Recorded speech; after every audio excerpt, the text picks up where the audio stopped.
Lühike rõõmuaeg, laulu ja lillerikas lühimate ööde aeg korvab meie Põhjamaa elanikele karmi talve pikad kannatused.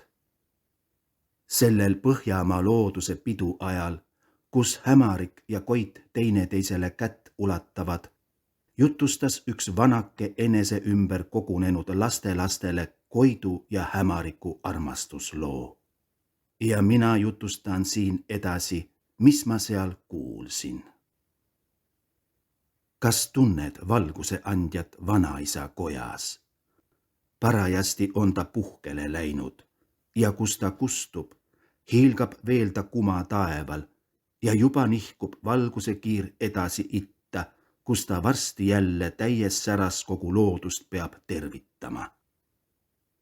Kas tunned kätt, kes päikese vastu võtab ja puhkele viib, kui ta oma käigu taevavõlvil on lõpetanud? Kas tunned kätt, kes kustunu jälle põlema süütab ja paneb ta uut käiku taeval alustama? Vanaisal oli 2 ustavat teenrit sellest soost, kellele igavene noorus oli kingitud, ja kui valguse andja oli esimesel õhtul oma käigu lõpetanud, ütles vanaisa hämarikule. Sinu hoolde, tütreke, usaldan ma loojuva päikese. Kustuta tema ja peida tuli ära, et kahju ei sünniks. Ja kui teisel hommikul päike pidi jälle oma uut käiku alustama, ütles vanaisa Koidule. Sinu ametiks, pojake, olgu valguse andja süüdata ja uue käigu vastu ette valmistada. Ustavalt täitsid mõlemad oma kohuseid ja ühelgi päeval ei puudunud valguse andja taevavõlvilt. Ja kui ta talvel taeva serva lähedal liigub, kustub ta õhtul varemini ja alustab hommikul hiljemini oma käiku. Ja kui ta kevadel lilled ja laulu äratab ja suvel viljad oma palavate kiirtega valmima paneb, siis on talle ainult lühike rahuaeg antud ja hämarik annab kustuja otse kohe Koidu kätte, kes ta seda maid jälle uuele elule süütab. See ilus aeg oli nüüd saabunud, kus lilled õitsevad ja lõhnavad ning linnud ja inimesed täitsid ruumi ilmarise telgi all lauludega. Siis vaatasid mõlemad teineteisele liiga sügavasti sõstrakarva silmadesse ja kui kustuv päike läks hämariku käest Koidu kätte, pigistati vastastikku kätt ja mõlemate huuled puutusid kokku.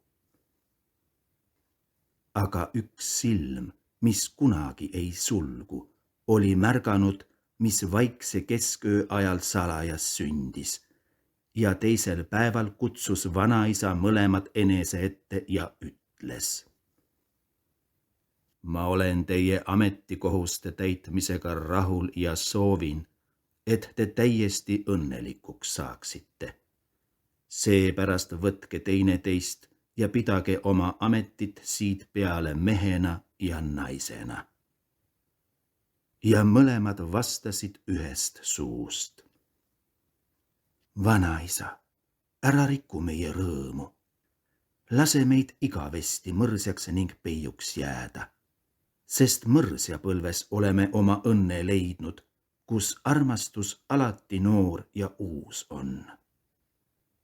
Ja vanaisa täitis nende palve ja õnnistas nende otsust. Ainult üks kord aastas 4 nädala kestel saavad mõlemad südaöö ajal kokku. Ja kui hämarik paneb kustuva päikese armastatu kätte, järgneb sellele käepigistus ja suudlus. Ja hämariku põsk punetab ja kumab roospunasena taevalt, kuni Koit jälle süütab valguse andja ja kollakas paistus taeval kuulutab uuesti tõusvat päikest. Vanaisa ehib ikka veel nende kokkusaamise piduks aasad kõige kaunimate lilledega ja ööbikud hüüavad Koidu rinnal liiga kaua viibivale hämarikule naljatades. Laisk tüdruk laisk tüdruk, öö